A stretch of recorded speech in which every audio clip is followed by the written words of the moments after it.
being recorded, and so you'll get to see that, but I'll also share the slides with you later, so you'll be able to see the slides that I'm using. I have no problem with you liberating any part of what we do today. So I'm going to share my screen with you though, real quick, and we're gonna. Oh, sorry, it's in the wrong place. The tech guy. Okay, so first, let me start by just talking a little bit about this whole technology thing. One of the things that we do is we often give technology way too much power. Without saying it, sometimes we think technology is going to save the day. While it is a useful tool, it is just a tool. It is just a means by which we communicate. And ultimately, as churches, our jobs are not to be technology experts. It is not your job as a church leader, pastor, layperson, whatever role you fill. You should not know everything about technology and how to integrate that into the life of the church. Unless you are called as the digital minister or the electronic minister or whatever you want to call it, you should not feel like that's your primary goal in the life of your leadership. I get to do this. I have the privilege of being in a congregation that I'm there 75% of the time, and then the other part of my time I get to do this kind of work and help people think about how we do this, use this technology in the life of the congregation. So ultimately, we're here just to be the church. There is a great need in our world for a gospel that is true and faithful and just-minded, a gospel that isn't often heard. And I think that's our ultimate goal, is how do we profess a faith in Christ in the world that is powerful and profound. How we do that and the tools we use are going to be different for each of us. And I'll talk a little bit about that in a minute. Want to do a little bit of introduction, though, before we start. And tell you a little bit about what we're going to do. So very quickly, I'm going to do a little bit of introduction. I'm going to do a part one, is I'm going to talk about church life and Zooming and some programmatic things. And you'll see why this is important as we get to part two, which will be to look at hybrid church and some specifics around how you might want to begin to do this and think about this. In between, we'll do some Q&A, so ask some questions in the chat room, please, or you can verbalize them later. And then we'll do a very brief breakout session time with a couple of questions, just to give you a break. 2 hours of listening to me is a long time. So we'll have some break in the middle of all of that. It is going to go fast, so I don't apologize for that, but just I'm going to preemptively let you know it's going to feel like a lot very quickly. So jot your questions down, put them in the chat. Connect later if you want. Let me do a quick introduction. One is, I would love it if you would feel free to introduce yourselves in the chat room to each other to see who's in the room. I don't mind people chatting while I'm talking. It doesn't distract me to see those bubbles come up and see that folks are interacting. I often think that in our churches, people interact all the time, in person or not. And so I just kind of encourage that. Any interaction in terms of what we're talking about is positive. So this is me. I joke that this was probably the last time that I ever wore a tie on a day-to-day basis. And this was when I was about 19 years old, working for a law firm in Sacramento on a computer, typing something in. I don't know what it was, but I'm a classic Gen Xer. I was born in 1969, grew up during the birth of a lot of technology in the life of our education. I was in school during the time where we went from typing to keyboarding. The school that I happened to go to high school in Sacramento, was in a tougher part of Sacramento. And so IBM came in and started a computer lab, the first one in the school district. And so I was early on involved in technology, mostly on the coding side early. So I learned how to code in Fortran and COBOL and BASIC and all those kinds of things. I can't do any of that anymore. But so technology has always been a part of my life and not something that has been particularly intimidating. It's something I've always appreciated. I grew up Presbyterian in Stockton, California. So I'm born and raised Presbyterian Church. This is my home church, Trinity Presbyterian Church in Stockton. My grandfather is the second from the right. Esteban de los Reyes was a founding elder of Trinity Presbyterian Church. And those are some of the other leaders as they were finishing up the building of our sanctuary there. So I come out of a tradition of being Presbyterian and believe that what we offer and how we go about our work while slow and painful sometimes, is a valid and important and meaningful way to discern how we are to be in the world. So very committed to how we use technology. Whoa, somebody had, go ahead and mute. There you go. I now am the pastor at First Presbyterian Church of Palo Alto. You can find us on all the interwebs under at FPC Palo Alto.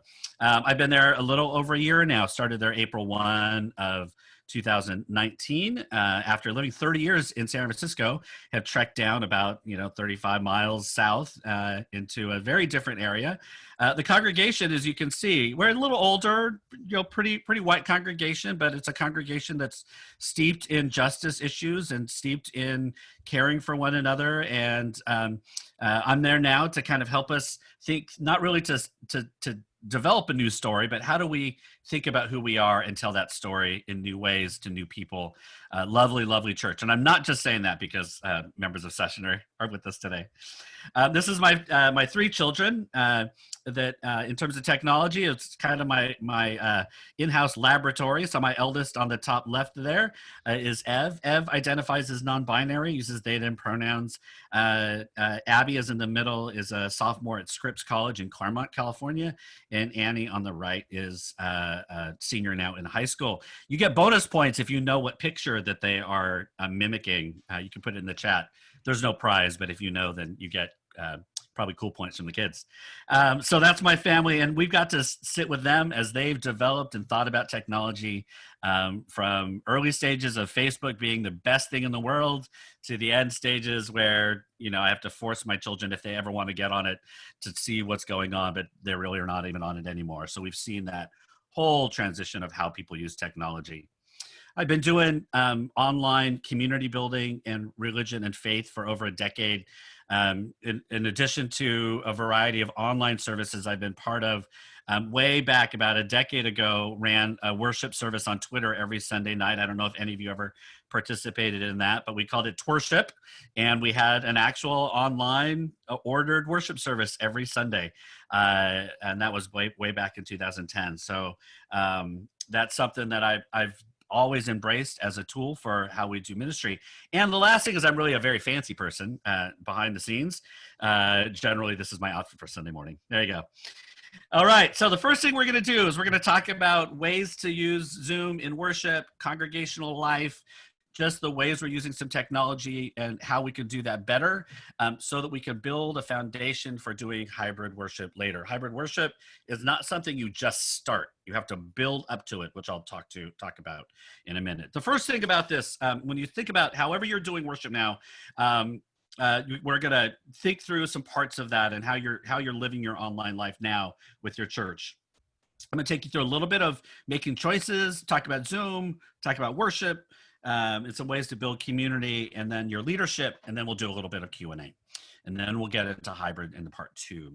The first thing I want to say, though, before we jump into this is I have very little energy or interest in debating whether online or in-person relationships are better, is one better than the other. I often think that we spend so much time trying to prove one is better than the other. It's actually more about us and our comfort level than the reality of what it is for a community. And I say this for one very important reason. Most of the time, the conversation is in-person is just better than online. Now, my take to that is that when a congregation gathers on Sunday or we have in-person relationships, that understanding is built on the idea that our in-person relationships are always awesome, which we know they are not. I come out of a small church, and I know when we gathered on Sunday mornings, not everybody in that space liked each other right then. There was a lot of stuff underneath the surface. Now, what I'm saying is that so the understanding that online or in-person is better is built on the assumption that in-person is always better. I look at it as online and in person, they enhance one another, because I do think that we miss things when we're totally online. We're starting to see that now in communities. There's a real sense of isolation and disconnectedness that we don't get because we don't have in-person relationships. At the same time, I think online relationships and things that can happen electronically provide some opportunities to sit with each other in a different space, in a different way, whether it's texting or video or whatever it is that provides some intimacy that churches often have a difficulty in creating space for when we're so focused on our in-person worship experience. So I see these as complementary, enhancing, but I don't spend a lot of time deciding which one is better. I think they both are helpful. They can both be healthy and helpful ways to be community. All right, I'm going to jump in here. The first thing about doing and how you're going to continue to do worship as you're thinking about what's happening next in the life of your congregation is that there is no best one way to do worship or community or anything right now. You can pre-record or you can be live. I think you have to honor your context. You have to honor the people that you have. You have to honor the way the internet works in your community, honor your own personality and leadership skills and capacity, all these things. So don't let anybody begin to tell you that the one way to be church once people start rolling back into their sanctuaries is this, or this is the best way to do online. You're going to have to do it in the way that makes sense to you. And so part of our job as leadership is to translate for our current context, current people, and where you may want to head. So not just only for who's there, but who may be coming.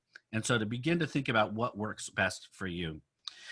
The other thing is that you have to know your capacity. I think that there are so many folks out there that may feel like they don't have the technological capacity to do a lot of the things that folks like me are talking about now, right? But I want to say that you got to honor that. Like, not everybody should or could or is able to do everything technologically that you may want to do. That is okay. Not all of us have to have gifts in the same area. In fact, we should have gifts in many areas. And so figuring out how you honor what you can do and can't do is a sign of good leadership, but also healthy for how you're going to move forward. It would mean that you may need to find some others in your congregation who can fill in those places that maybe aren't your strengths, so you can work on your strengths a little bit more. And then finally, I would make a case for if you have not tried to do a live Zoom worship, if your internet allows that to happen and your folks, you can get them on. I do want to make a case a little bit for the Zoom piece. I do think that there's something about it that is actually very helpful. One, I think one of the most powerful parts of our service is that first reveal and seeing people's faces. You get a live vibe to what's going on. And what we've learned in the last month or so is you can be responsive to things that are happening in the culture and society. I know that after folks had pre-recorded before Memorial Day, a lot of folks had to go back to the congregations and because their sermons weren't matching up to anything that had been going on. And so going back and having to do a little bit more work to be able to bring the context of what was going on in the world into their Sunday. So, and I think for me, I love the one and done aspect of just leading worship on Sunday in Zoom and then being done. To pre-record for me, again, my capacity and personality, I'd try to make that pre-recorded thing so perfect that I would just take too much time on that. So that's why I prefer Zoom. And some of you, if you need a little prompting or push into thinking about live Zoom worship, there's some reasons that I think it's good. All right, so let's talk about how you can Zoom better. I like to give a little foundations as you're thinking about what you're doing, just so that it becomes an experience that is positive, and that the technology or look, it doesn't get in the way. I always tell people to be consistent in your slide design. Don't use more than 2 fonts, 2 colors, and take advantage of master slides. So if you're going to use slides, which is great, as you're seeing, I always use slides in person or in Zoom. Just be consistent with how that design looks. Find somebody in your congregation that understands design, and they'll begin to help design slides for you, and so that your slides don't become distracting to the congregation. So always have your pictures be the same size. There's lots of things that are basic design elements that folks can help you with or to think through. But here's some basics ones just to kind of get you thinking. Simplify transitions. I know that a lot of people started off online and wanted to use all the bells and whistles that Zoom or Facebook Live or YouTube could offer. Our congregation, I was very clear at the beginning. It was very simple. I kind of said the least number of transitions that could go wrong, that's what you want. And so we did have folks at our church wanting to do more because they had heard about things that are going on in other churches. And I was like, well, that's great, but we're going to stay real simple because I want it to go smoothly and not have the technology be a distraction. And then practice. So if you're using a new feature, if you're going to do anything new, make sure you practice, practice, practice, practice. If you've never used breakout groups before, practice breakout groups before you actually try them on Sunday. If you've never done a transition between live Zoom and to a video and back, practice that over and over and over again. Things will go wrong on Sunday, but if you've practiced, you're not going to freak out and be as anxious about it. You'll be able to kind of just calmly move into and fix whatever's going on. So practicing is hugely important. And then clarity matters. So making sure that you have a good microphone, your lighting is good, your backgrounds are not distracting, to just look at what folks are experiencing. Some of you are probably in your sanctuaries. I'm not in the sanctuary. At the beginning, I was in our backyard, and so I needed lights in front of me. You're seeing the setup that I was using before, a little different setup. I moved into my office, but lighting, microphone, multiple screens so you can see what other people are seeing. That's all really important so that you have again, you're not the distraction during the worship service. This is an example of our particular one of our slides. This is the slide that we show at the opening section of our worship after people are let in. So there's a consistent look with the picture that is themes throughout the whole service in the background. Our announcements are always the same. Our announcement pages look the same each time with a little bit of different photo, different color scheme, but our announcement sheet, so folks will know what the announcements begin to look like as they see them. And then we have a consistency of our look for our main slide. So really consistent with our slide look so that you're not jarring people back and forth between what they are seeing. Want to talk a little bit about our worship. So this is a picture of some of our folks. And here's how I think about worship online and what's going on. The first is this, that I think about simplifying by reimagining what you want to do rather than trying to just replicate what you did on Sunday. So to not just say we're going to take what we did on Sunday and just put it online, but to really think and reimagine how you might do things that takes advantage of the technology, right? This is how you take advantage of the tool. So what are the things about the technology that you can use that you would not be able to do in a live in-person sanctuary setting?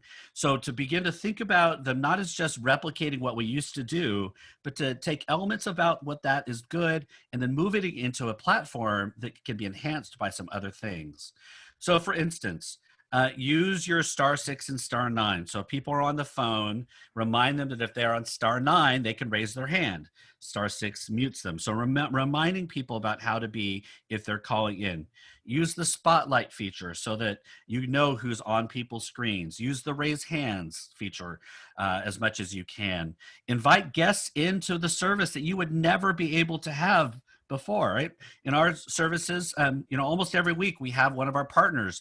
They come in, a partner that we support or we want to support, and they come in and do our offering for us. So they will just tell a little bit about their ministry, what's going on. We throw some links into the chat room so folks can give individually. We've had, I have a friend who runs a women's services shelter in Washington, D.C., and we had her come out and just share a little bit of what was happening in D.C. Our local areas, we're starting to plan to schedule. We have a mission coworker from the Philippines who we're arranging to have will come in and help with the service this summer. For you Presbyterians, or I assume most of you are Presbyterian, if not all, we have mission coworkers out there that would love to come in and Zoom into a worship service. So if you're able to either pre-record that or get them in, that's a platform thing that you're given, and such a gift that you would not be able to get those folks to be in your worship service if you're in person. So use the platform in a way to invite guests into the space. Invite people to be in the chat room, use the chat room. I think every congregation is you're gonna see kind of your level of how that's used. I think that for First Pres in Palo Alto, that's probably the most comments I get. There are people that love the chat room and love the links and like to interact. And then there are people that find it really distracting. And I think out of all of the things that we do in our worship, that's the one thing that gets people, if we took a vote, it might be close. I actually love having the chat room though, and I think some of it is generational, some of it is just how people have used technology in their day-to-day life. You'll see our younger folks will tend to use the chat room more and interact in there. So, but I think that's an invitation worth making. And I will say also to make your video optional. I think what we've found, and there have been a couple of articles written around people getting tired of looking at themselves. That's one thing. The other thing is that not everybody wants to be that wants people to look into their home. And so if you are really trying to look at providing a space where people don't have to be necessarily not ashamed, but they don't want to have people in their space, to make sure that you don't make video that it's not required. We also record our services, so we know a lot of folks may not want to be recorded during that time. And then lead as if everybody's new. So if you are a congregation that your hope and intent is to grow, make sure that you're creating space where new people will feel welcomed. So what does it mean for us to welcome people into a space and make sure that there's as few code words, as few kind of signals that you're new, you want to remove those and make that space as welcoming as possible. So how you welcome people, how you explain things. Your long timers will have heard things over and over again, but it's important for your new people, if it's the first time they're there, that you're welcoming them just the same every week. And then we train ourselves to just remember that there's probably new people in the room. After you've done your worship and you're beginning to build community and thinking about these kind of things, find a way to use technology to build some more community. We do a thing on Tuesday nights. We close down the day doing a service called Breathe. We have 3 to 10 people on a Tuesday, and it's just a Lectio Divina and some prayer time. We do some other kinds of things on occasion of a Bible study, but we also do things like a Thursday night beverage group. We have a book group. We got check-ins. We got just a variety of things. You got to test out what works well. We've tried some things and have just said, no, we're not going to do that anymore. We may do some shifting around as we think about what works for people. Begin to think about how much time you're expecting folks to be on video and think about what that looks like. Are there other ways in which you can engage people these days? Going back, I talk on the phone more than I ever did before because not everybody wants to do video calls. So I do a lot of phone calls now, which is different. Try some new things. We haven't played as much with this, but I have a lot of friends who are doing some more creative things online. So open mics and variety shows. You can do live concerts. We have a musician that we're inviting to come with us this summer sometime who will probably do a concert as well. So we're just a lot of different things you can begin to think about. And lastly, I always think that in life or on Zoom, please run your meetings well, because there's nothing worse than being on a Zoom call where the meeting is not run well. In person, it's one thing, but in Zoom, make sure that we're using their time well. All right, I'm gonna keep last one, and then we'll go to Q&A before we jump into hybrid. So your leadership, build a worship team. We have between 8 and 12 people that sign in early for our worship team on Sunday mornings. Those are everything from our liturgists to sign in. We have a couple of greeters who are assigned to be in the chat room and to chat with people in the waiting room. We have a couple of people that have power to bounce people from the chat or from the meeting if they need. We have what we call our tech deacons who will just help put up links. We have a couple of people that may be on the phone with other folks trying to help them get on, but to build a leadership team so that you're creating a space that there are as few boundaries as possible to get people into that space. We even have some of our oldest folks we've managed to be able to get them onto into our worship service. We have in some of our retirement communities, they have people there who will help folks get online. So try to figure out a way to get as many people involved as possible. Our leadership team meets at 9:30 before our 10 o'clock service. We run through the whole thing, and then we take a little bit of a break before we start into our service. But to begin to build a culture of leadership for your worship. And as you're doing this, it's really important. Again, I'm going to re-emphasize this again. Know what feeds you and know what your limitations are and what you need to give away. I have super high control needs about what my slides and the things look like, and I know that. But I too have to begin to give things away and to figure out how to let things not be at the level that I may want it, but I'm using my time in better ways. And so to figure out what are those places where you really have to do it versus where you need to give things away, and to figure out what maybe there are other people that might be able to do it in more effective ways.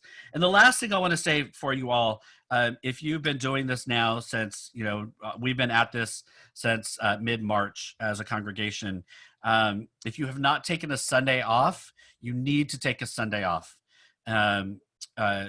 Pastors, church leadership, when this first broke, we were all over functioning so much. You could just see it on the internet. All of us creating programs and meetings and things that we thought people needed or didn't need.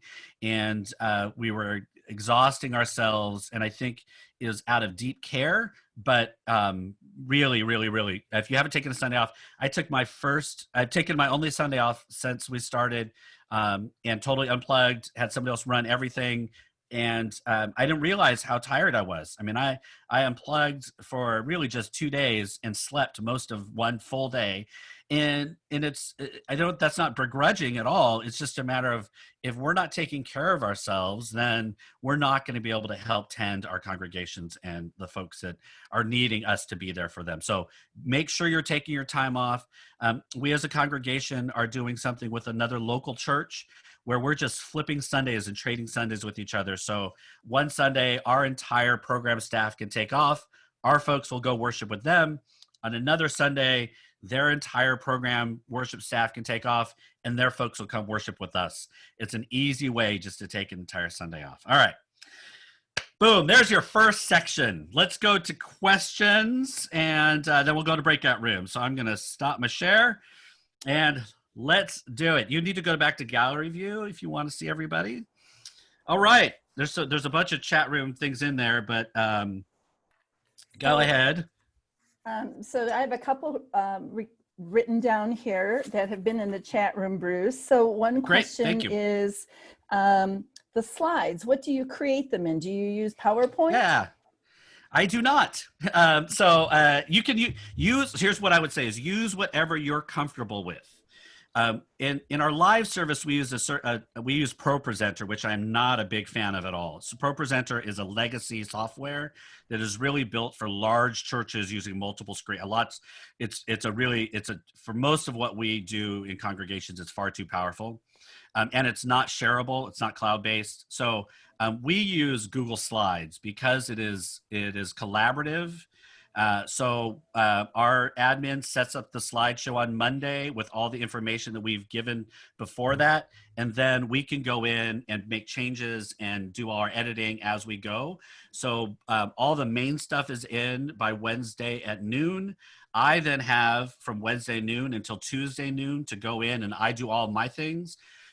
Tuesday noon, Wednesday, Thursday noon, and then Thursday afternoon, generally, the note goes out to all worship leadership, and they have access to see the slides. Other people pick up typos, which is great. So I use Google Slides because it's collaborative, and I'm a Google person, and I think that that's kind of where a lot of leadership are headed. Using Keynote or PowerPoint are also just as fine. I would use what's comfortable to you. But the collaborative element of Google Slides is why I particularly like it, especially in a day where you're not on site. I mean, it didn't really change anything the way we planned because you don't have to be on site with Google Slides. When we are using ProPresenter, like if many of you use ProPresenter, you actually it goes off of one machine. So you can only edit off of one specific machine. Mm-hmm. So you're kind of tied to it. So those are the slides that I use. Mm-hmm. So another question is about rural areas where the internet is extremely spotty or not available. What do you recommend?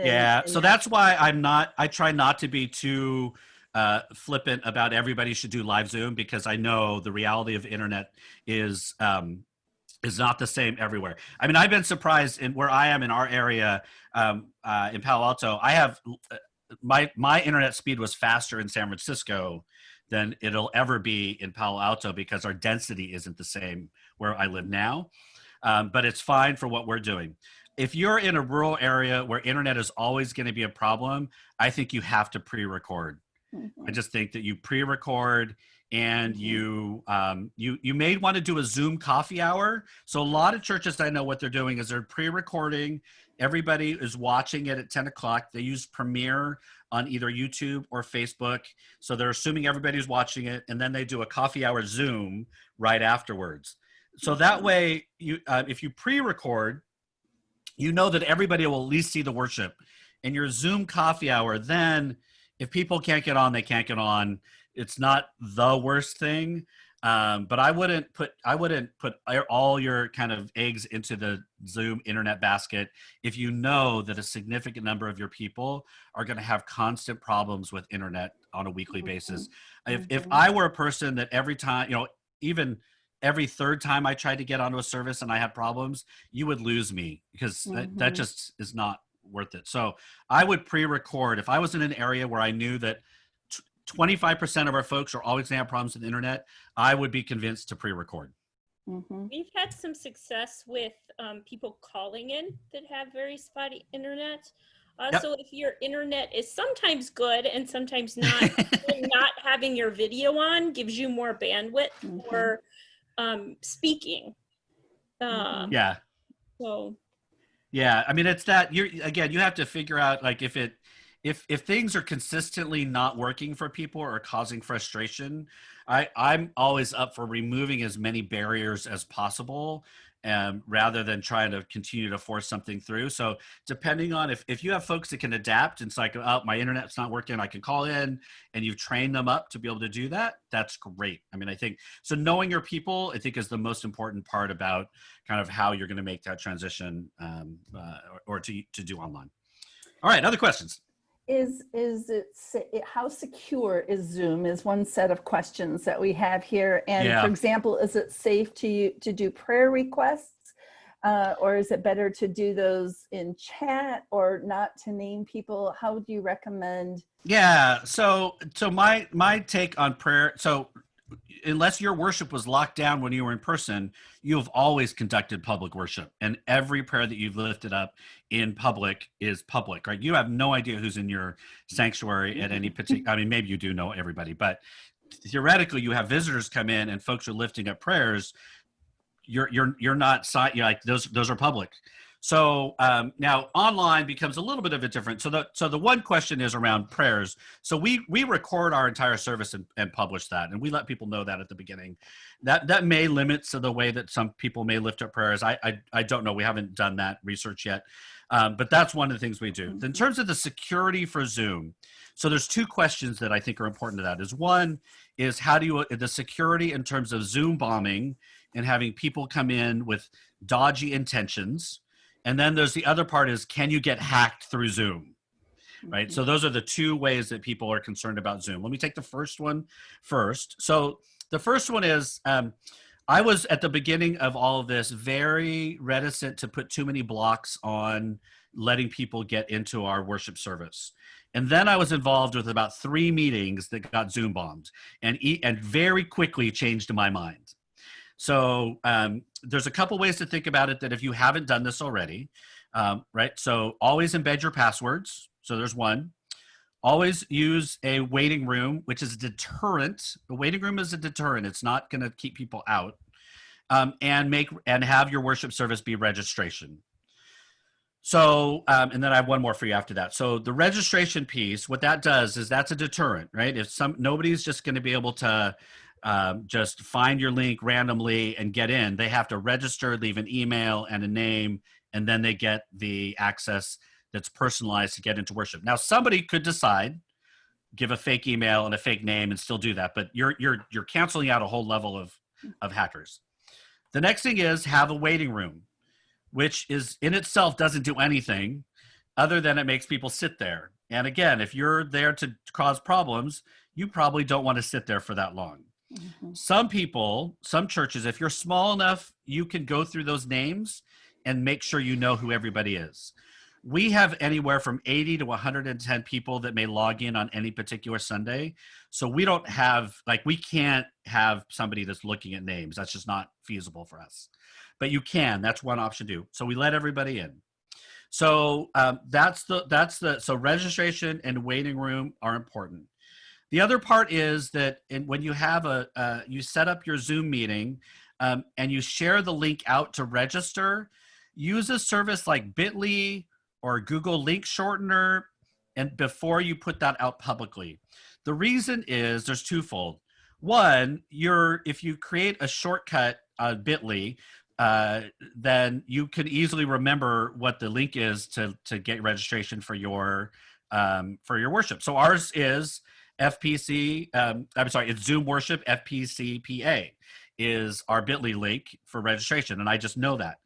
The best thing about it, though, to avoid hacking is that any spiders or scanners that are going through Facebook or your websites, they're looking for strings of characters that indicate that it's a Zoom link, right? So when you use a Bitly link or a Google shortener or some kind of way to shorten it, then it doesn't show up.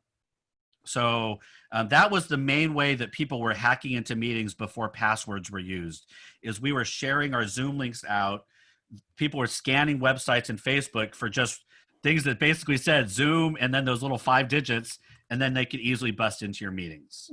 So use a link shortener to change your registration links, use registration, and use a waiting room. So those are enough that we, in our congregation, we have never had a meeting or a worship service Zoom bombed. I say that knowing that somebody may do that at some point, and I've told our leadership that if we get Zoom bombed, I'm just shutting the meeting down. That's what you want to do if you get Zoom, because Zoom bombing is never playful. Just if you have ever been in a meeting, it's usually racist rants or pornography. So you want to make sure that you just drop the meeting when it happens. The second part of the so I have not seen, I know there's been articles and things that say that people are hacking people's computers through their Zoom links. I have not seen that or experienced it. I'm not going to say that doesn't mean it's not true, but I have not seen enough evidence that that's something that we're worrying about at this point. The only thing where I think that has happened is if people get an email and they're forwarding emails on to people, and somehow those links are getting out beyond a somewhat controlled group of people. That's why using Bitly, a link shortener for all of your Zoom links, is really important, because even if those get out, they're not automatically scanned and people don't automatically find them, so that they can wreak havoc in your meetings. All right, next questions. I got to go. Yep. Yeah. What do you use as a registration tool? So that's what you're using Zoom for. So when you so there's a couple of things. If you're using Zoom, it's built in. When you set up your meeting, you just hit require registration, and it will go through the process. It's very simple.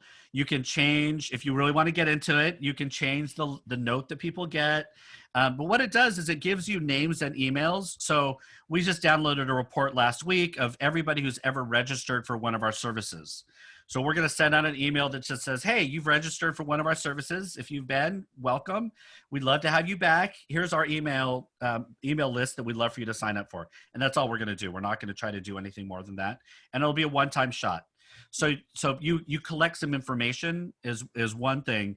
The other one is if people act up, you have some way of tracking and reporting. So even if it's a fake email and some other things, you might be able to glean some information. I've had friends who have had people come in with pornography, and they've used the registration information to send to law enforcement to be able to possibly investigate it. The other ways you can do it, if you want to use registration, you can use a variety of things, but you can use, I use one is Punchbowl, is depending on what you're trying to do. We use signup.com is another one that you could use depending on it. But the easiest one is just to go ahead and use the Zoom function. All right. The final question I have from the chat is a smaller congregation that usually has collaborative sermons or conversational sermons. Yeah. And any suggestion? Maybe you're going to get to that in the next section on worship, but I just thought. So there are things that I wish Zoom could do that doesn't always. So I would love if you could highlight just 2 screens. But you can't do that. That's unless you go to a webinar style, then you can have just 2 screens, but then you can't see everybody else. So you can't do a traditional like on the pulpit and the lectern and they get to crosstalk, and you can't really do that in the same way. But you can do it just between windows and having. So we haven't done that though. Not to spoil anything for First Press people here, that's going to happen this Sunday. What I'm hearing. So this Sunday is Pride Sunday. And a couple of our folks, I'm getting out of the way. It's an entirely LGBTQIA-led service, and the folks who are preaching, I'm hearing there may be a skit or 2 and dialogue sermons going on. So we'll let you know how that goes. But so I think once you get to a place where folks are able to have a lot of grace around what's going on, then you can really start to play. And you like you would in person. Once people know you're serious and you're like getting this and honor the space, then you can start to play a little bit. And so that's where we're kind of now moving into the next stage. So we don't calcify in our online service. So that is a difficult, the dialogue piece. Though I will say in a small church, my mom pastors a church, it's about 30 people. They have a lot of more conversations than they would have ever had when they were in person. In some ways, when we're on video, we're a little bit more hesitant to just talk because we want to talk. We do tend to take our turns. Sometimes it's easier to call on people, that kind of thing. So my mom's church, I know, which is much smaller, have had love, like they're in no hurry to go back. And because they've been having these great conversational kind of worship experiences. All right, go for questions. If you want to just unmute yourself and ask a question, that would be great. I'll look in the chat room while I'm looking here now. How do you encourage people to come to Zoom rather than Facebook Live? From Charity Potter. So we don't do Facebook Live. So that was one way we made that happen. And I'll tell you why. I love the Zoom interactive component.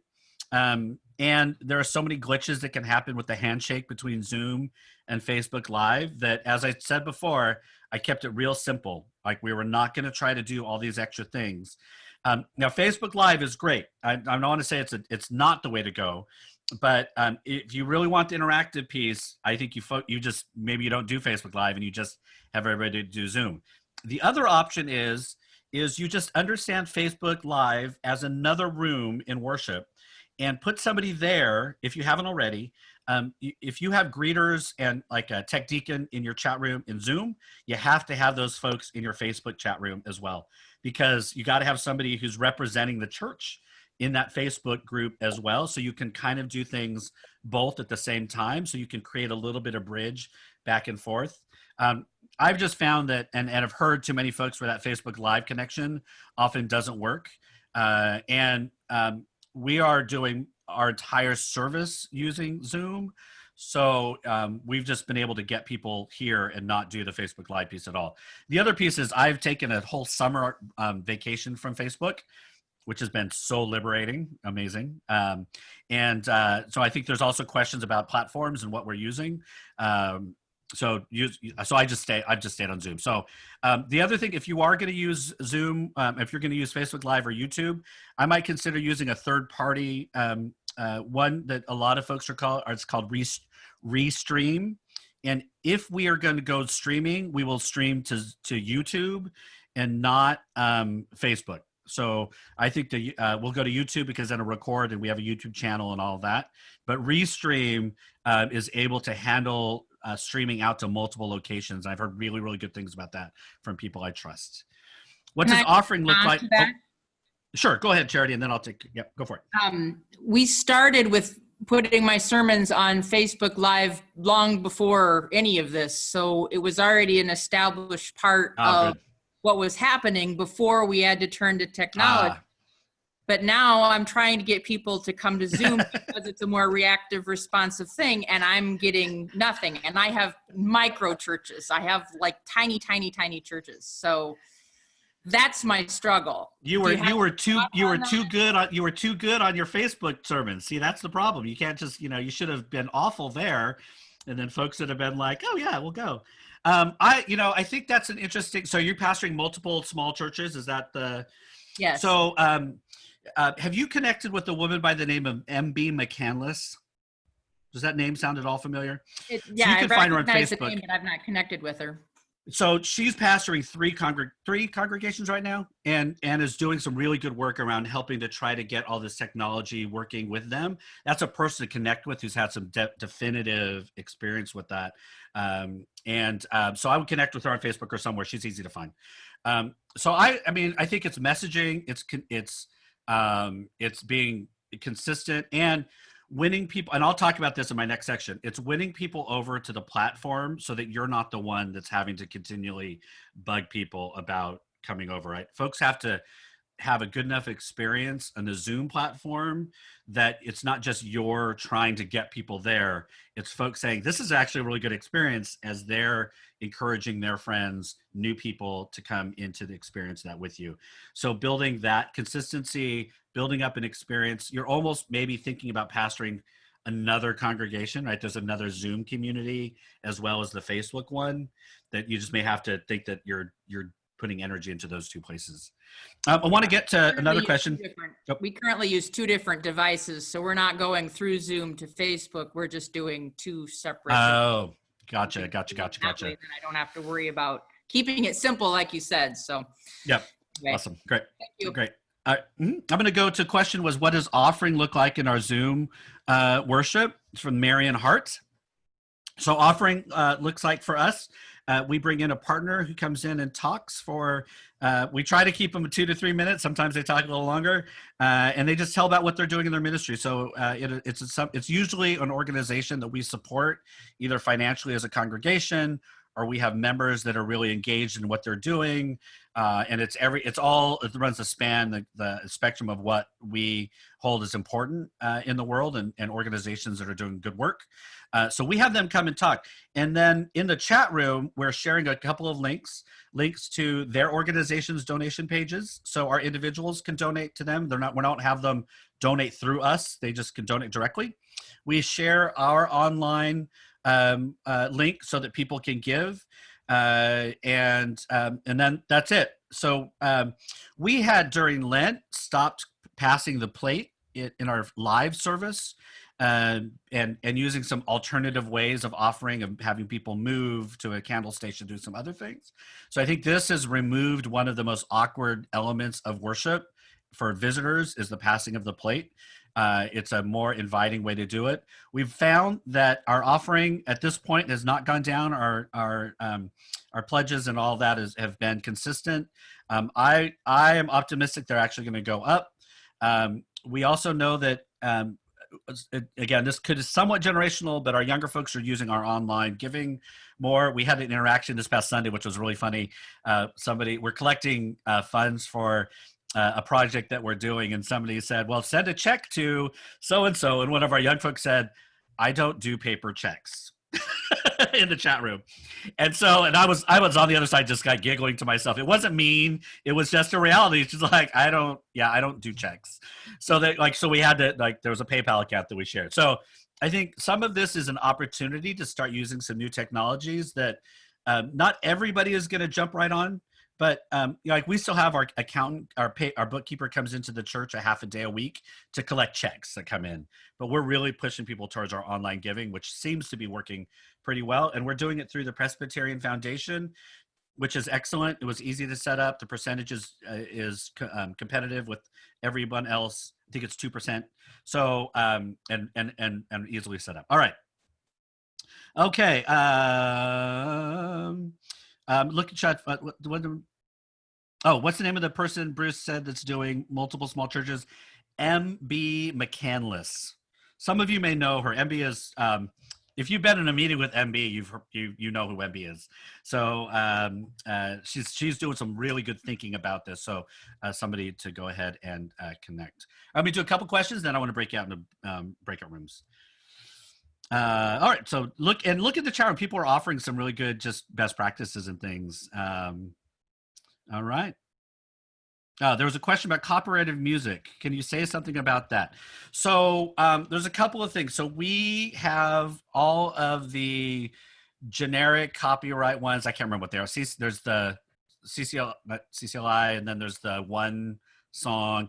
We don't do, this congregation doesn't expand out of fairly traditional kind of church music. So we're covered on all of our stuff. If you record and put up to YouTube, it will note things that have any copyright things. So on occasion, YouTube will flag our videos to say there's a copyright claim, but that doesn't mean that it's illegal. It just says that they've noticed a song. We don't do, again, we're a pretty safe kind of musical community. So we haven't been pushed on trying to have to get any copyright that's outside of many of the main ones. So I can't really help with that. If we expand our music and do some other things, then we're going to have to think through that a little bit more, especially what we put out. So the others may have time. I want to, yep. The reason, Go for it. Good. The reason that is a concern is that they seem to be flagging that, even with this typical stuff, even with stuff out of the hymnal. It's been crazy in the last, 2 months. Is that on Facebook or on YouTube? It's on YouTube. Oh, interesting. Yeah, we get it. So it will get flagged, but your video will still go on and you're not penalized for it. But are there things where they're not letting your video get posted?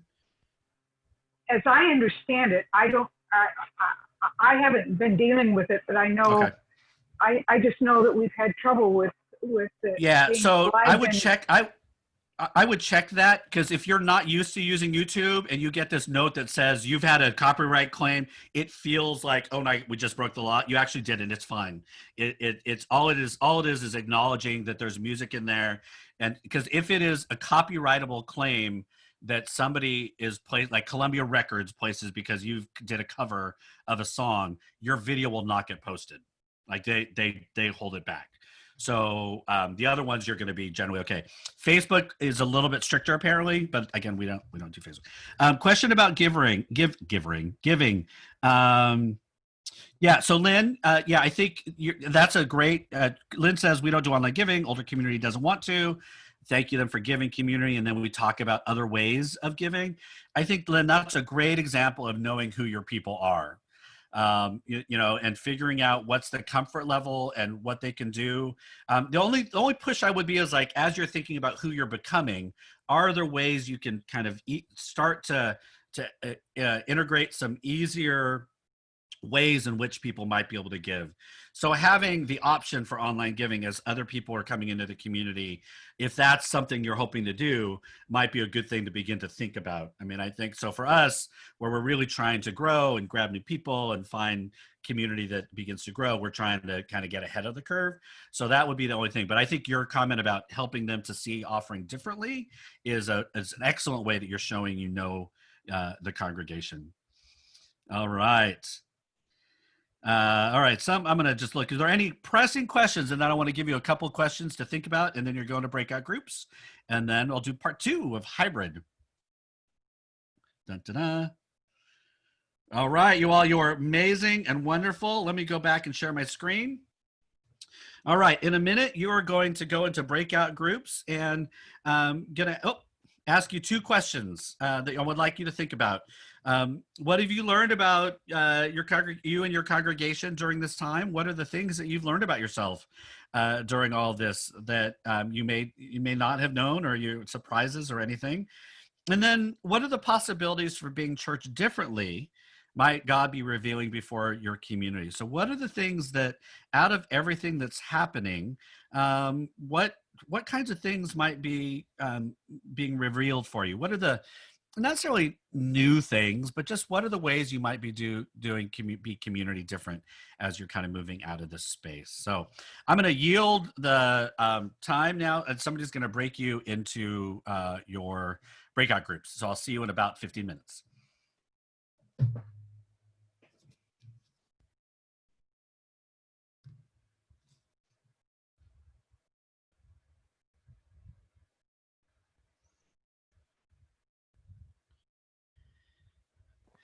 I'm going to stop the recording mid-sentence close. I know. Boom. So there was a little bit of technical difficulty. You were supposed to get 15 minutes, but you just got 5. Just, whatever. Oh, that's why it seems short. I was just getting to know him. They were just like, that was the best 15 minutes ever. Oh, I wanted this call for us. We can send them out again. No, that's all right. Well, we'll just keep going in a minute. Once everybody's back in, we'll start up again. Bruce, I know you're high energy, but that's ridiculous. That was, sometimes those things happen, So I always tell people about the breakout rooms. They're like, there is no way to subtly close a breakout room. Like they just they just end. So I was like, just know that's just you get a countdown and then they're done. So all right, so no worries. There was a little bit of technical difficulties to get. So you got your 5 minutes with each other. Hopefully you got to discuss a little bit, but I definitely have stuff that I can still share. All right, we're back recording.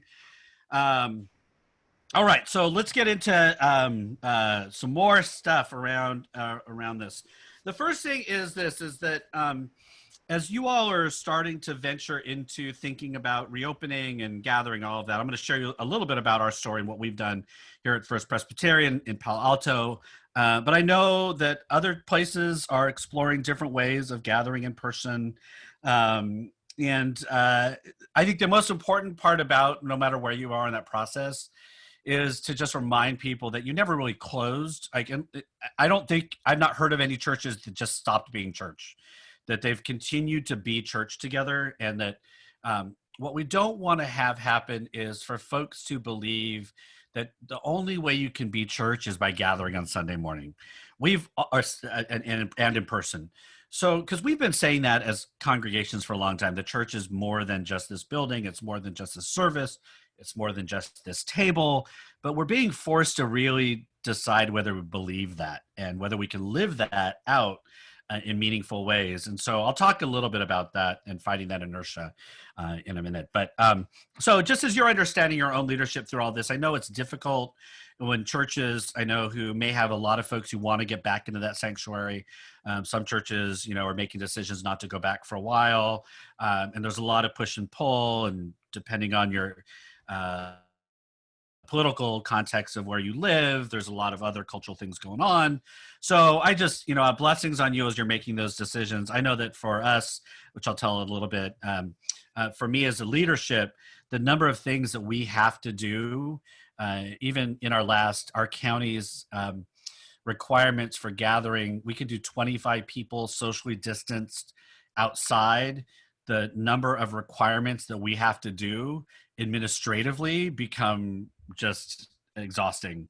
So because we're trying to, if you gather, they want all the names so they can do tracing, and it's just a lot. So but I know some of you are really fighting that tension in your community, in your congregation. And I just want to acknowledge that I know we've all been being church no matter where and how we've been meeting. So let me get into the nitty-gritty, and probably why a lot of you are really wanting to be here and thinking about this hybridized worship experience and what that might look like in our future. So let me tell you a little bit of building blocks I want to give for you this. The first is developing a theological understanding of why and what we're doing, and so that we all understand what that might be for us individually. And then I want to talk about lived community and what that means as you think about hybrid spaces, and then how we think about curated space and what that might look like as you think about coming back together. And then I'll talk about some specifics and some logistics for those of you that want nitty-gritty kind of how-tos. All right. So let me start with this, is that if you're going to think about being hybrid church, when I think about hybrid church, I think about how do we, specifically around worship, how are we going to create an experience that is a hybrid between those who are in person and those who are experiencing online. There's other ways you can think about hybrid community throughout the rest of the life of the church, but for today's purpose, I'm really thinking about what it looks like for us to hold services where folks are in two spaces and you're trying to create a similar experience for everybody who's involved. The first question I would have for people as you're thinking about this is whether you can articulate and champion kind of your own theological understanding of what it means to be church beyond your Sunday morning worship, beyond your building, beyond your geography. Are you one that sees this as a future for your particular congregation? Is it one that you see as being able to provide pastoral leadership for?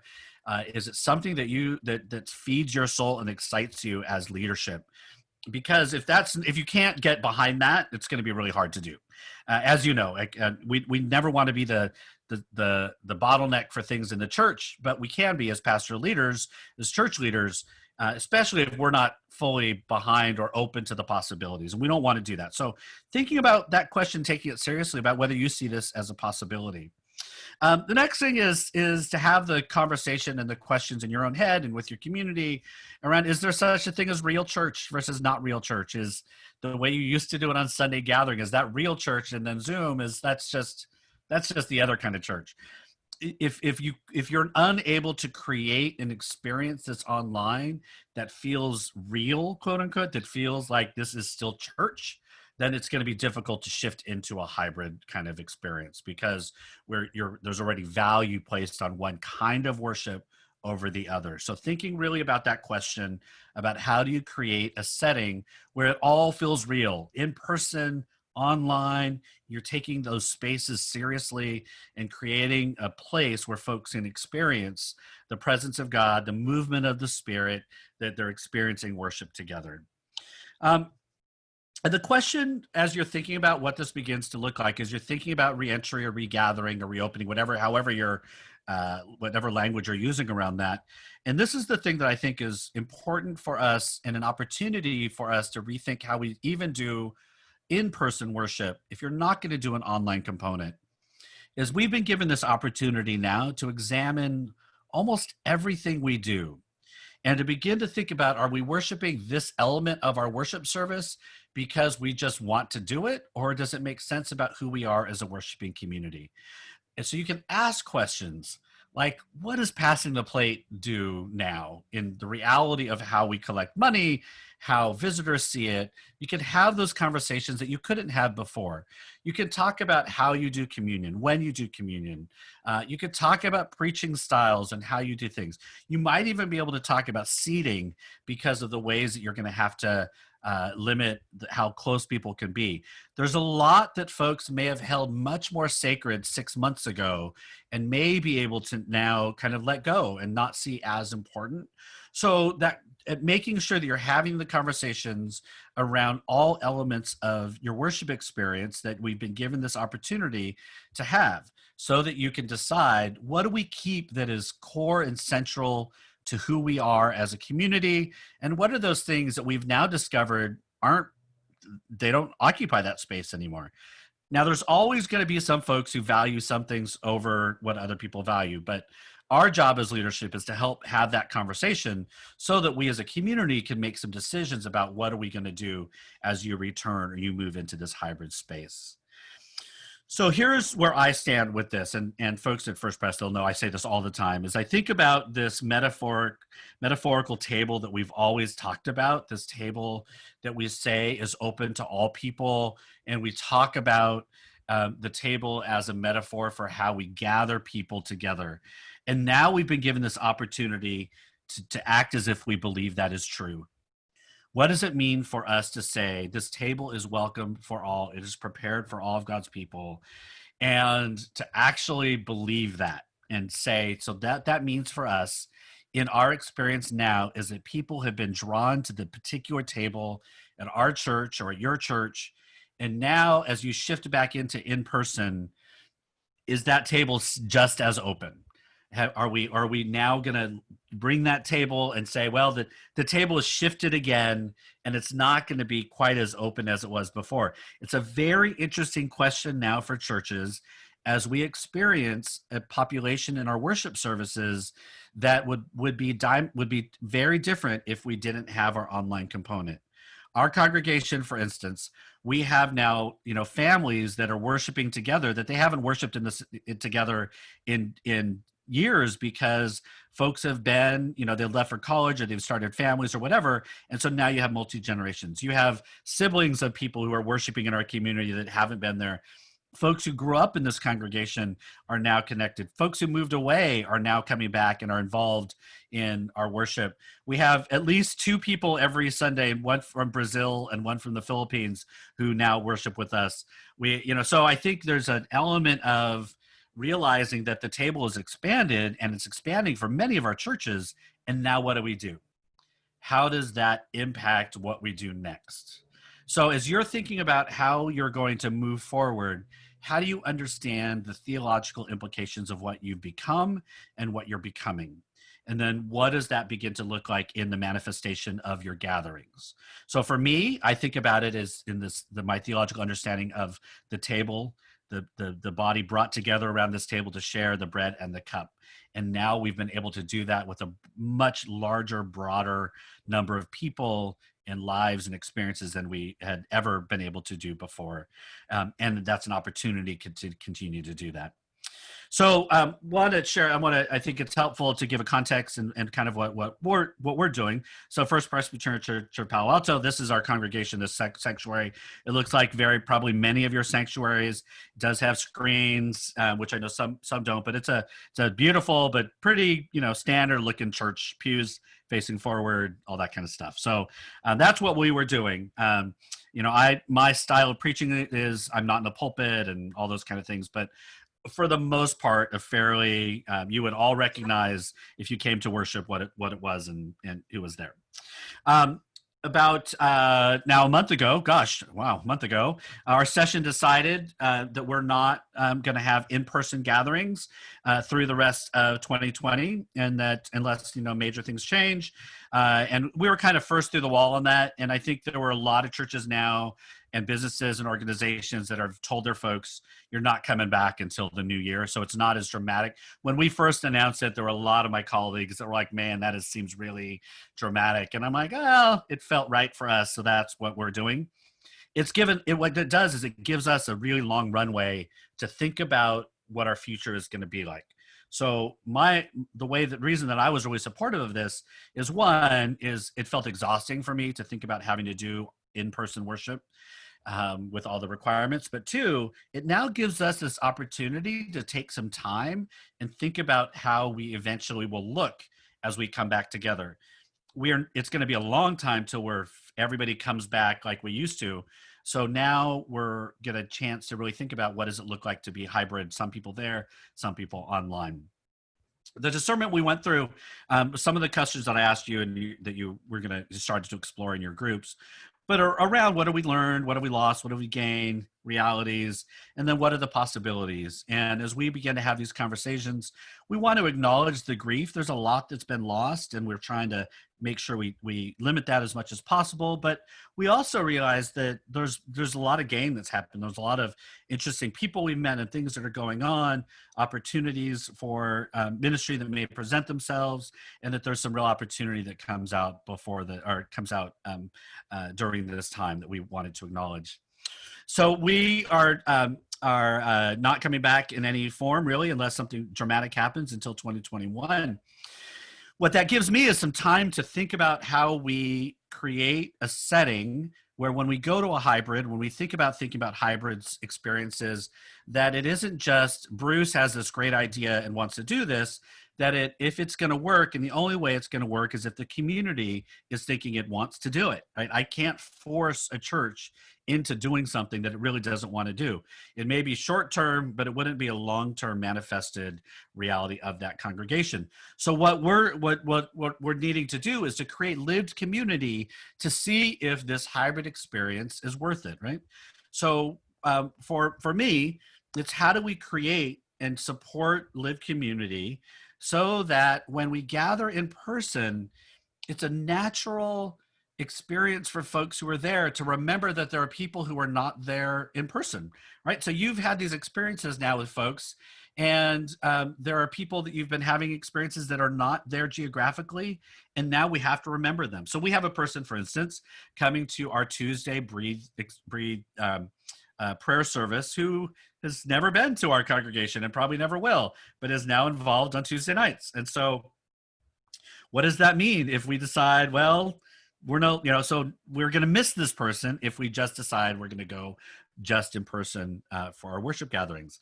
So we're trying to create some spaces where people can interact and almost use this as a laboratory time to think about what does it look like to be a hybrid community. So the way that you begin to do that, the way you begin to build out those spaces to welcome in new people, to fight the inertia about who is there in person or who already knows each other, is to change your language about so that things aren't centered on the physical space. So changing language in your worship and how you introduce things so that we're not making the physical worship space the end result of what this worship experience is supposed to be. So you'll very rarely hear me talk about when we get back, or gosh, if we were in the sanctuary, or those that just reminds people who are never going to be in that space that they're outsiders. So what I do is I talk a lot about you're welcome to the space, gathering in other groups, and welcome newcomers no matter where you're from, whether you're your first time visiting with us, whether you're from another state or another country, you're welcome in the space, and we're glad you're here. So that it's not we are First Presbyterian Church of Palo Alto as a historic reference and as our kind of local, our locality, but we're trying to make people understand that they are welcome no matter where they're from. We are now beginning to think about what does it mean to create more intimate spaces for interaction. I think our service is, again, it can be 80 to 110 logged in, which means you're 100 to 150 people that are observing. It's not a very intimate space. And so how do you create space where people can actually interact and get to know each other? We do a coffee hour for 15 minutes after our worship service. That's a little bit of that, but we're beginning to think about how do we create much more intimate spaces to get new people and people who've been there a while to interact, so they begin to build relationships, so they're having some lived community. And then I'm always thinking about being proactive against the inertia of going back. I'm really fortunate this congregation doesn't have, there are a few people that kind of would love for us to go back, but nobody is like, we have to go back, we need to go back. Most of our folks are, a lot of our folks are in communities where in retirement, active retirement communities where they're really not going to be able to venture out. We have other folks that simply are like, we're not going out. Zoom has been great. We're not going. So I haven't had to fight that as much as I know other folks have. Excuse me. So, but you will have that. I know some of you do, but be proactive about pushing back against that inertia of going back, because every time folks are reminded about the ultimate goal is to go back in the sanctuary, and that's the center of our worship, that fights against this hybrid experience. Now, you may discover that you're not going to be able to do this hybrid experience. But if you want to explore that, you got to push back against that inertia that the center and the best place to be is in person. As you're thinking about this, you have to also then begin, if you all are going back and you're thinking about this, is to curate your space so that it feels like you're honoring people that aren't in that space, that you're able to create a space that shows that the people that are there are not the only people in worship. So how do you create reminders there, again, that local physical space isn't the center of the worship experience. It just happens that there are people worshiping in person there, and I might be leading from there, but we're honoring the people that are there on our Zoom experience. So one of the things that I'm thinking about is how do you create a station or a preaching or a new pulpit? What does your pulpit begin to look like? That creates a sense and a physical reminder for the people that are located physically there. What does that pulpit begin to look like now, so that, oh yeah, there's other people there. So I can imagine, I'm standing there and there's stuff in front of me because I can still see who's there, and I'm preaching and leading worship for the 25 people or 30 people we can fit in our sanctuary. And we know that by them seeing me, that there's other people in that space, and I will interact with both as I lead worship. So thinking about how you create that space is going to be important. Find ways to have people shown and have their faces shown. We'll, as we think about this, we may think about projecting in multiple locations the faces that are on the Zoom call. We may need to think about having a couple of cameras that are facing different directions so that everybody can see each other. There's lots of different ways to begin to think about technologically how you create space that isn't distracting, but it allows people to think about how they're going to be in that Zoom space together, even though some are in person and some are in their homes. You may want to think about changing seating. Now, First Pres people, don't freak out if I'm saying this, but you may want to think about seating and how folks, think about how you're configured. If you have the ability to shift seating, if you're going to have social distancing and no singing and all those kind of things, and you can configure your seating differently, there may be an opportunity here so that you're not having to just use tape and all that kind of stuff in your sanctuary. So to think about a way that you change your seating so that folks realize not everybody who's in that space is the whole church. Upgrade your technology if you can. Microphones, lighting, and cameras are going to be your main pieces. And then your internet speed. You got to make sure your internet speed is as high as you can get in your sanctuaries. Otherwise, again, you don't want the technology to be the distraction, and slow internet will be a huge distraction to people. And then again, as I tell everybody, practice, practice, practice. If we're not practicing doing this, it's kind of like, I think in some of our traditional worship services, we can get a little lazy with not honing our skills around leading worship. And I know that in the multiple styles of worship that I've led over my calling, the hardest services to lead are ones that you want to see more casual. And so it takes a lot more work to be more casual than it does to be high church or to be formal. And so when you're doing Zoom worship and trying to have people in front of you, the more practicing you can do, the better. So run-throughs on your slides, how you're going to interact with people, just make sure that you're practicing all the time. The worship experience itself, again, I've mentioned this before, but if you're going to come back and do multiple kinds of settings, you're going to have to double up on your worship teams. Do not let go of your tech worship teams, even because you might now have to have in-person greeters. Make sure you're still using your chat room greeters, you're meeting people, your tech deacons. They will actually be even more important if you're the one leading worship and the tech from your congregation, and now you're also in the sanctuary trying to lead that. The more it's going to be even more important for you to give those tasks away and trust and train folks so that that technological piece is being taken care of. Because even you, by being back in the sanctuary, are going to be drawn towards the people that are there. So set up your worship team, have another set of greeters and other folks on site so that you can make sure that also is a welcoming space. And then this is one of the things that I will certainly play with as we think about as we go back into this, is mix your online leadership. This is the best way actually to remind people that not everybody who's in worship is actually in that space. So you could still figure out a way, and I think we'll be able to do this, you can still bring people in from other parts of the world to do your offering, because now folks are used to that. So you then would just project them and have them run through the sound system, and folks can zoom into the service so that people are there. Share your leadership. So maybe I'm leading worship and the liturgist happens to be online. In some churches, I know that what's happening is that the pastors are kind of in that dangerous demographic, like they're 60 and older or 70 and older, and they've told their congregations, you can go back, but I'm going to preach from home. And some churches are like, that's great, we can do that. So mix it up so that people are really seeing that they're experiencing worship that is no longer just Zoom. It's no longer back to what we used to do, but it really is a hybrid experience. All right, a couple more things about worship.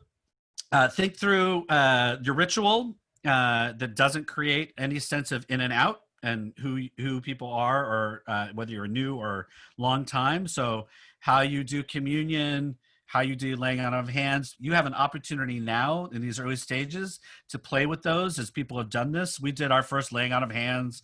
We haven't done a baptism, but we do communion every Sunday. There's all these opportunities to reimagine how you do your ritual and to think through what's important about it and how you might do things a little bit differently. One baptism I know that has happened is that the officiant was on one, it was over Zoom. The officiant was on one side and the baby and parents and siblings were on the other side. And it just so happened that the parents were ordained ruling elders. And so they held the child, the pastor said the words, and the parents got to do the water. So the parents and siblings are surrounding the baby. The officiant is saying the words, and the whole congregation is kind of watching this happen. What I understand, it was beautiful and powerful, and I can't imagine that anybody's ever going to forget the baptism of that child. So, rethinking ways that you might want to do this. If you're not doing communion, at the beginning, our denomination said, wait, don't do communion online. And then soon after they changed, came out of Office of General Assembly that these are extraordinary times, so you may now do communion. I will confess that we just started doing communion without permission, which is part and parcel with this congregation and me anyway. So, but think about how you do communion. Think about how you do any kind of ritual. You have this opportunity. I would still encourage interaction between attendees, so you can have people chat with folks still. We're going to have to figure out what that might look like, but folks still get to interact together, encourage that. And then for me, as you begin to move into this, is you have some questions to ask of yourselves. The first is this, do you have the capacity and the conviction? Is this something that you find exciting, you find compelling, or is it something that's like, I'm not doing this, right? So just does it feel like something that you can get behind and put energy and help others to kind of follow that? Because if you don't, like anything, right? If you don't have the capacity and the conviction, or at least willing to try to build capacity and you don't have a conviction, it's probably not going to work. Right, so you have, yes, I'm in. I'm going to do it. I have some skills and we're going for it. No is a perfectly legitimate answer, because I think that if you pretend that it's yes and it's really a no, it's like trying any program that you think is a good idea, but you're really not behind, and it ends up doing more harm in the end. No is a perfectly fine example. Hybrid church is just going to be one way that we worship coming out of pandemic. First Pres Palo Alto, it may not work for us, but we're beginning to have those conversations, and what might that look like? So answer those questions honestly. And maybe is also a fine question, right? You're still trying to think about, I don't know, maybe. And so what does that begin to look like? How might you get information, think about things in a way that gets you to understand, bring your session or your leadership, your worship team into some conversations so that they can begin to have those conversations. And it also could be that that you're not coming back for a while, so not yet. Like I'm not encouraging our congregation to have detailed conversations yet, like the specifics, because we're still a long way out. So general, broad conversations, thinking about how we can be community, how do we utilize technology in effective ways, yes. But specific, what kind of camera are we going to get? That's stuff that we can wait a while. So there's the not yet component to all of this. All right. So we are right on time because we didn't get your 10 minutes. I was supposed to leave 15 minutes at the end of this. So I'm going to stop sharing. And I know there's lots of questions. So anybody want to start to, Deb, did you track questions, or I'm going to look through the chat real quick, but if somebody wants to just jump in. I would say just let people jump in. All right. So I'm looking at, there's a lot of chatter going on, which is great.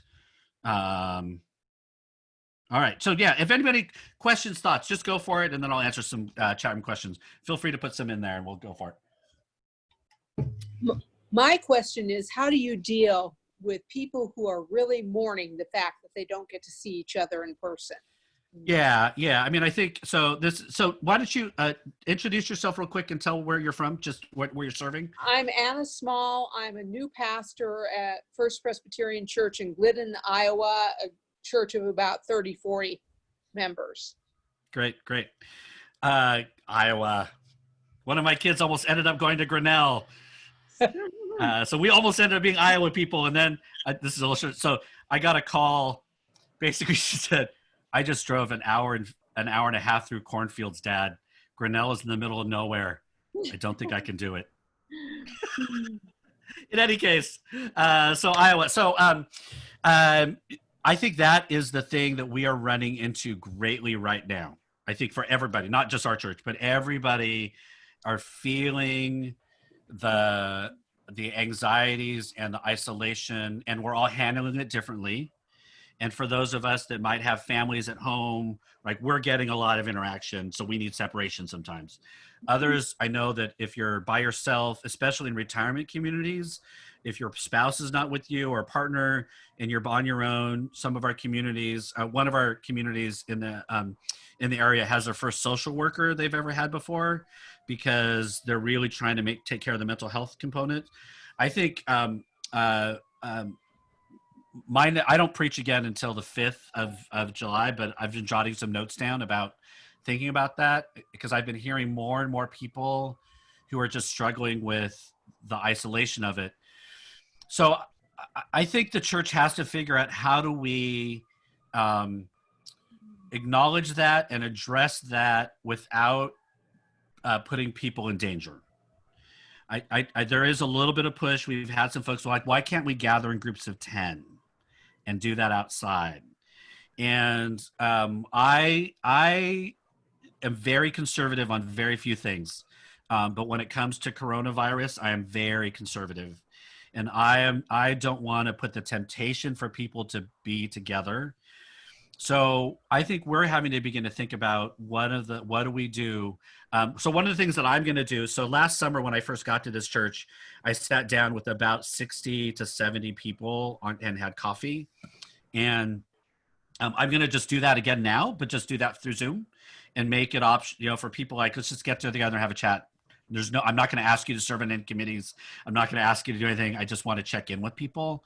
And we're still a small enough congregation where I can do that. And so that's one of the things. I've found that phone calls are much more meaningful now for some of our shut-ins than they're not going to get on Zoom. But phone calls are important. We have an amazing group of people called Care and Compassion.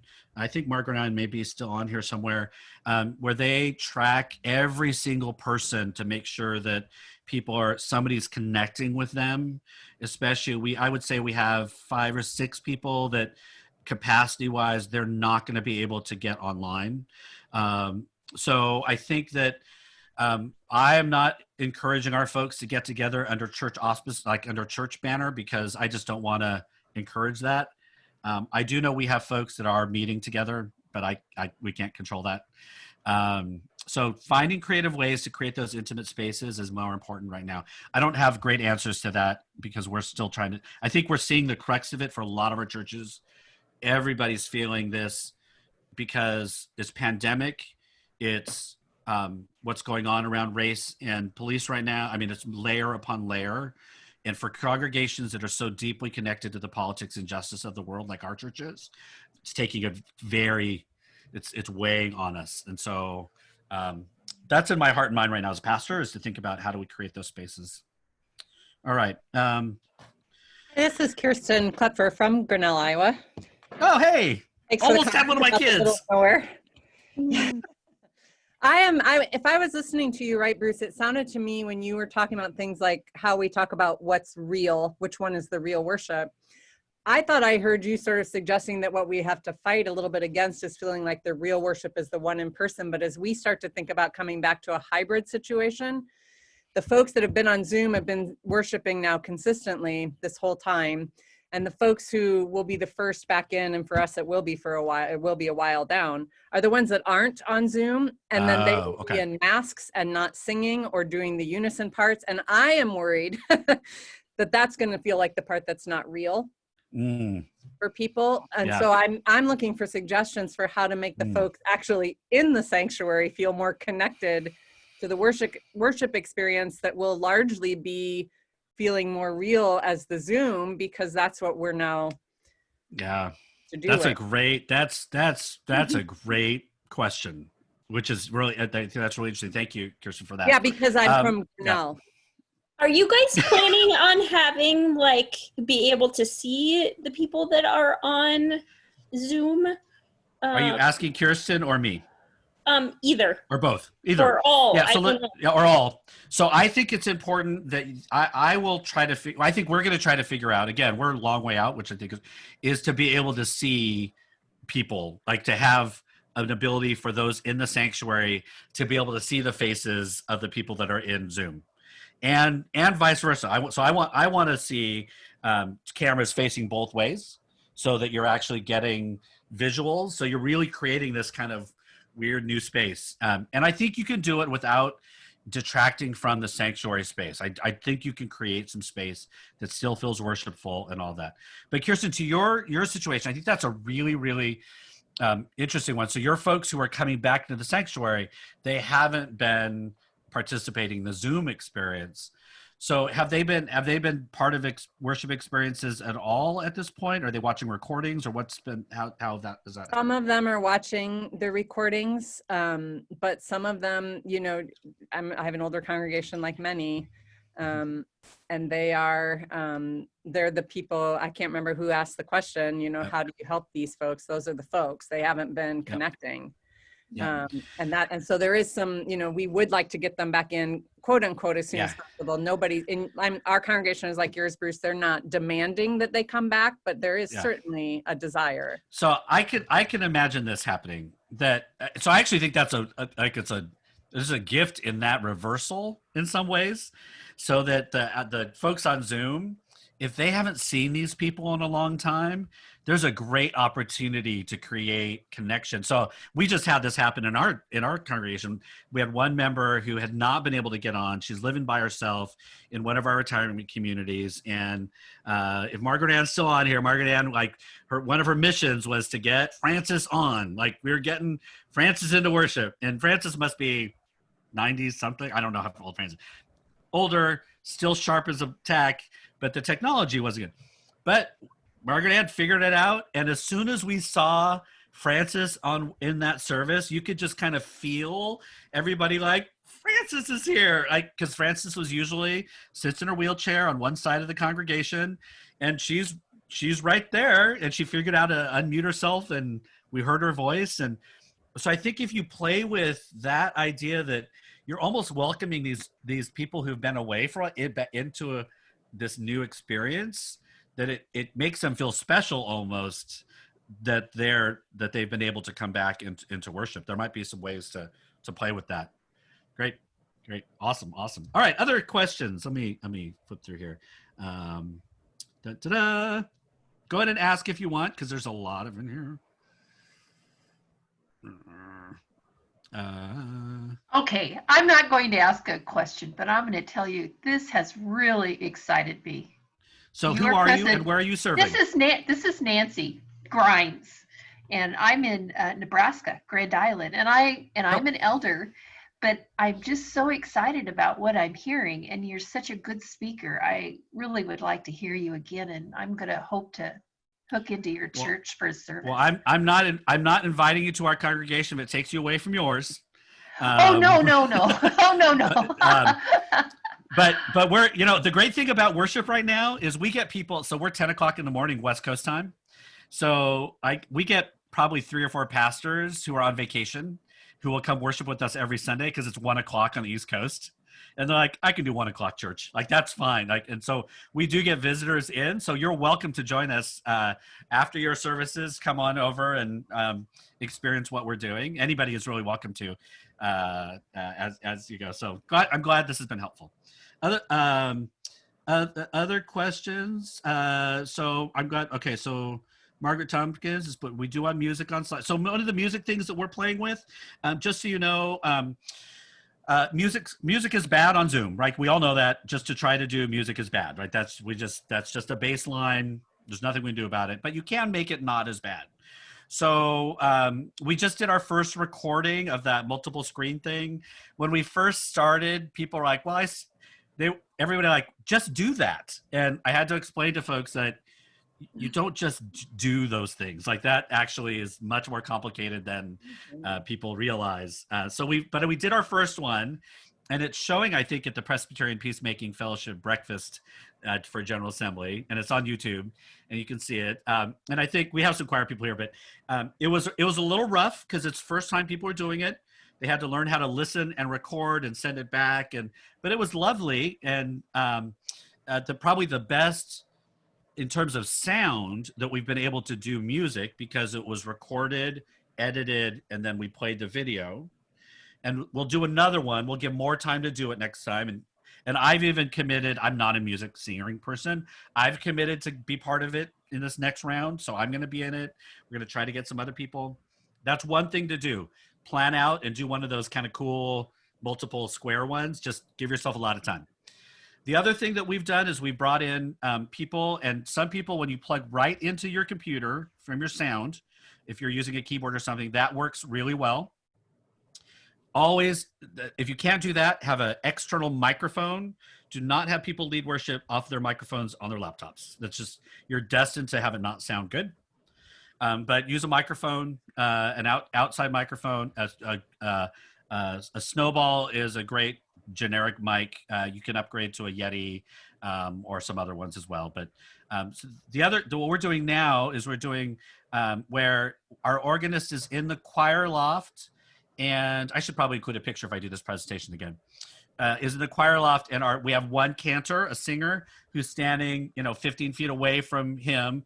But the camera is looking at our singer, and then in the background is the organist. So they're all facing this way. Our organist has a mask on, so nobody gets nervous, and our singer is singing away from him. And that way we're getting the best sound we can possibly get. We have somebody leading the singing as the slides are going, and the organ is playing in the background. And I think that's probably our best kind of music leading that we're able to do at this point. And that's what we're doing. So you get a better microphone. I don't love doing recorded music, but you can do recorded music as well. But if you can figure out a configuration for a singer and an accompanist that's safe, I think that's probably your best bet. And if you look at one of our worship services, you can look at last week's service on YouTube, First Pres Palo Alto.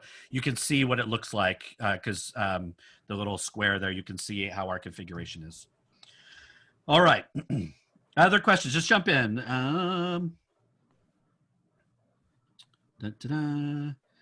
Bruce, I'm awesome. Sarah Tanjay. I'm in Omaha, Nebraska.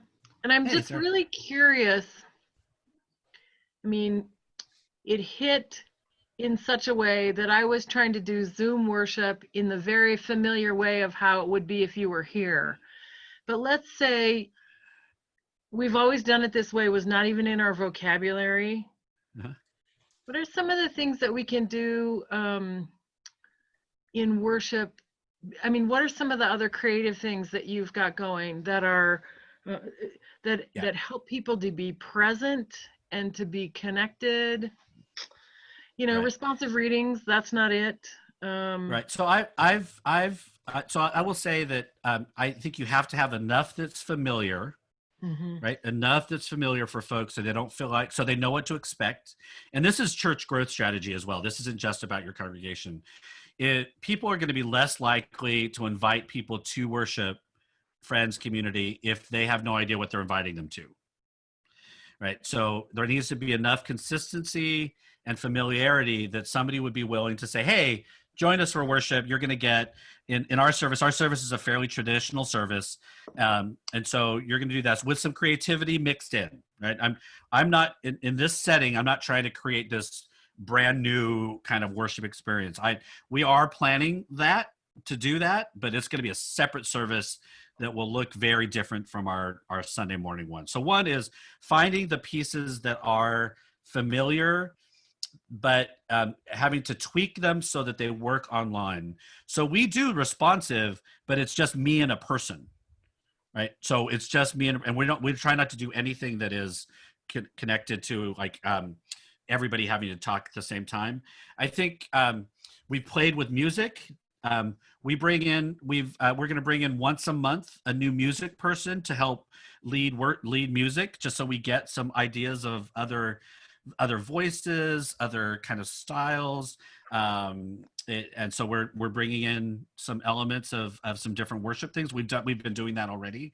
So communion we do. That's my favorite part of service is communion and inviting people to hold the bread up to the camera and everybody's breaking. I mean, there's just something about that experience that's really good. We've also been able to create a space where we have more voices that are willing to be part of the service itself. So what happens with the Zoom experience is there are a certain number of folks where the Zoom piece makes it much more intimidating, but there are others where it makes it much more freeing. Like, I'm probably never going to join the choir because I'm not a great singer. I'm really good when there's somebody next to me who can sing, but I'm willing to try this record on my own thing. Like, there's no intimidation for that because I'm not having to walk into a choir and sing with people, right? So I think there's an element where some of this creates liberation for some people. Like, yeah, I'm in. So got to find the new voices coming in and figure out how to still, the folks who it makes them a little nervous, how do you get those folks involved? So the creativity is different voices in music, you're offering in liturgists. You may want to, I love preaching with slides because images now everybody can see them. Whereas before the images were up here and you can't always see them, not everybody.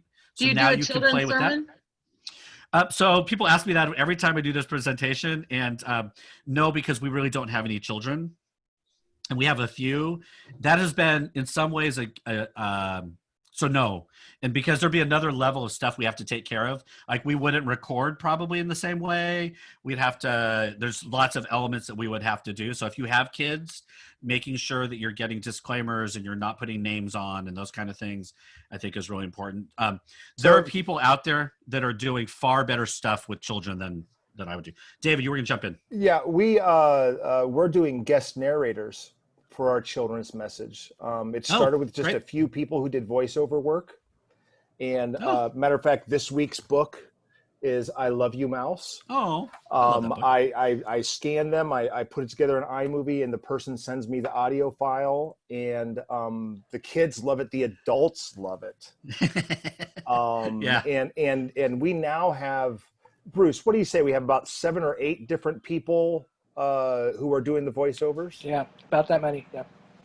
That's a great idea. I'm really impressed. I really just want to say hi to Sarah because she's an old friend from Omaha. And Deb because she's an old friend from Lakes and Prairies, and Bruce and blah, blah, blah, blah, blah. Bruce, hello, everyone. All right. Yeah, go for it, Barbara.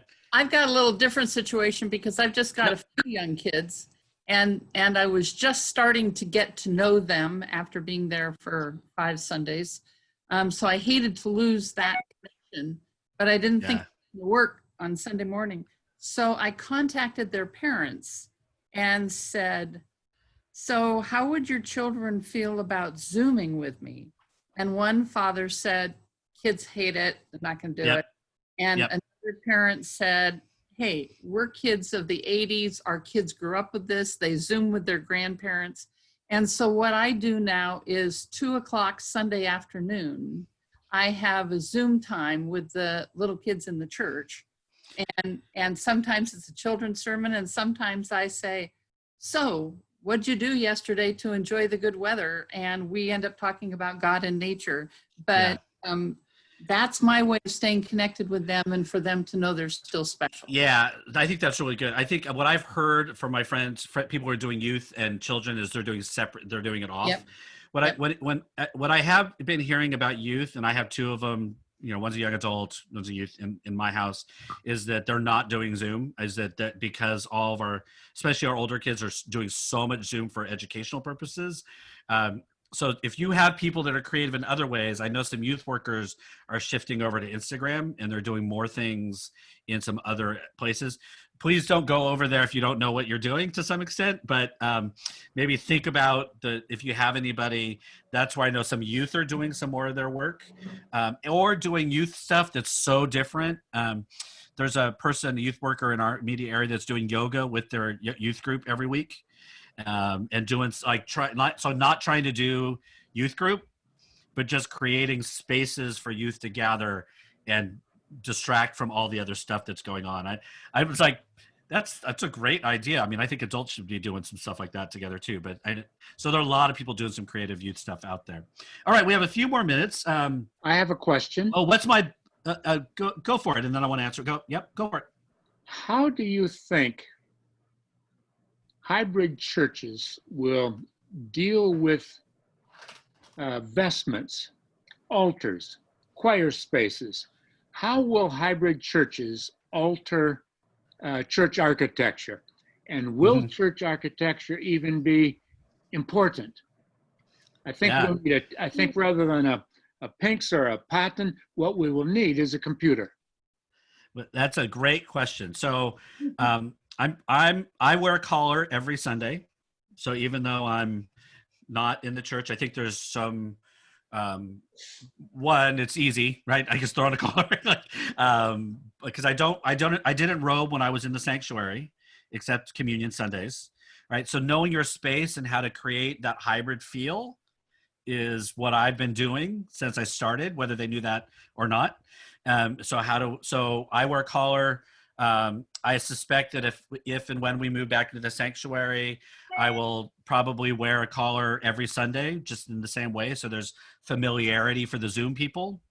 And I think your architecture question is really important, because I think as I think about the DJ station concept, folks will be watching as I'm leading now, and there will be a computer in front of me, which will be different and odd, but I still think we can create a space that feels holy. And I think we'll have to play with that. And there are people out there who are far more, that are creative artistically, that are going to be able to do this, that will need to kind of help our churches think through that. But the building piece, I think that changes dramatically.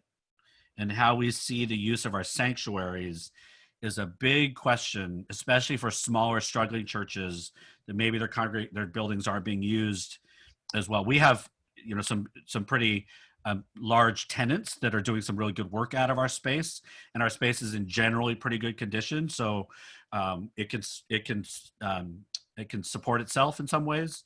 But it'll be interesting to see. I think that's a great question. I don't know if I have any answers for you other than I think that is a pressing question that will start to happen for many of our congregations.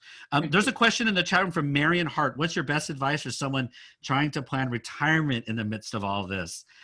Oh my goodness, or if you're an interim, I've talked with a bunch of interims, like, what do we do to not mess things up while we're here during this time? Like, I don't want to start a bunch of stuff. And I think that's a great interim is thinking that stuff, right? That's good.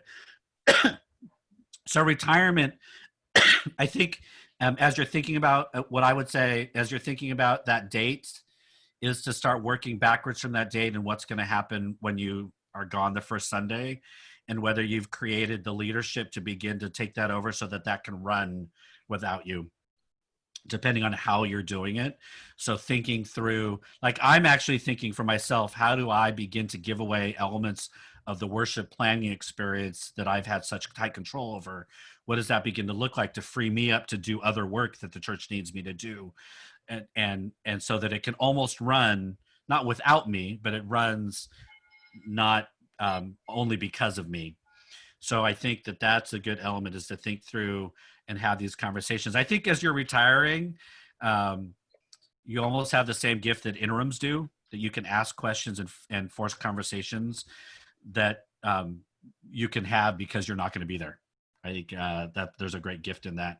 And if you've been there for a long time, Mary, I don't know how long you've been there, they love you and they will hear things from you that they might not hear in the same way from a brand new person. So there's a real gift in that as well. All right, I'm going to take one more question, and then we'll end our time. Anyone want to jump in? All right. I don't feel need to keep going any longer than I am. Go for it. So Bruce, a couple times you mentioned, I'm going to take this out, a couple times you mentioned bouncers. Oh, Tell me yeah. what you bouncers do. Well, fortunately, they haven't had to do anything yet. But I have two people that are well versed in using chat rooms, and so I intentionally asked. We have one by the name of Karen and Alex, who are like, they're not worried, like the technology does not bother them at all, and they have permission that if they see anybody acting up in the chat room, they can kick them out. Like, I said, if you are even wondering if it's somebody we know, don't worry about it. If they drop any kind of language that you don't think is appropriate, topics, anything, you can bounce them out, and we'll deal with the ramifications later. But make sure that it's people that are comfortable using the technology, because if they're not, I think that's a stumbling block. So of all of the positions that I've invited people into, that tech deacon and bouncer position is somebody that if they're using Zoom at work all the time, that's who you want to get, because they're comfortable with it. And give them permission. I just said, if anybody starts to act up, because I'm not tracking the chat room, just kick them out. And we have it set where people can't come back in if you get kicked out. So that's what it is. All right. Margaret, I see you turned your mic. Go for it. Sorry. I was going to say, I highly recommend, as well as a bouncer or the same person, being able to mute people, because oh, yes, some people don't realize that they can be heard. yes. That's one of their jobs. So they let people in the waiting room. They record the service. They hit record.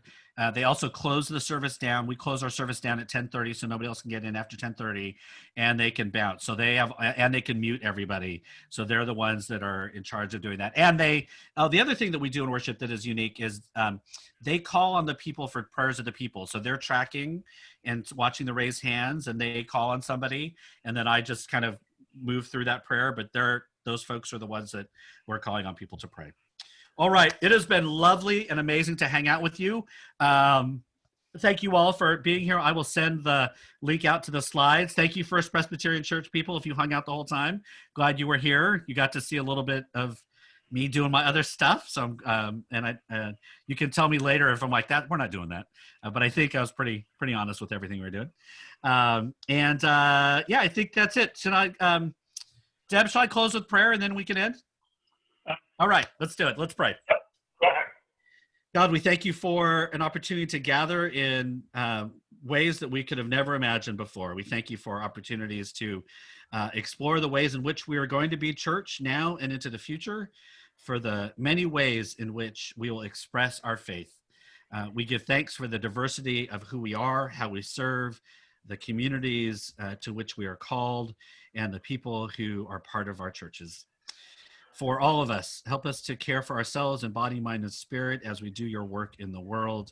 And for those who have gathered here today, may we continue to be a community together in the future. We pray all this in the name of Christ. And all God's people say, amen. Amen. All right. On behalf of the Synod of Place and Prairies and the Presbyterian of the Twin Cities area, thank you. And I'll go down to your reaction button at the bottom of the screen and start clapping for Bruce. Oh, yeah. Can I clap for myself? Thanks. There you go. Thanks for all you did, and thanks for all of you for joining. And yeah, have a great day, and continue to do your worship in good and creative ways. Thank you all for being a part of this. Take care.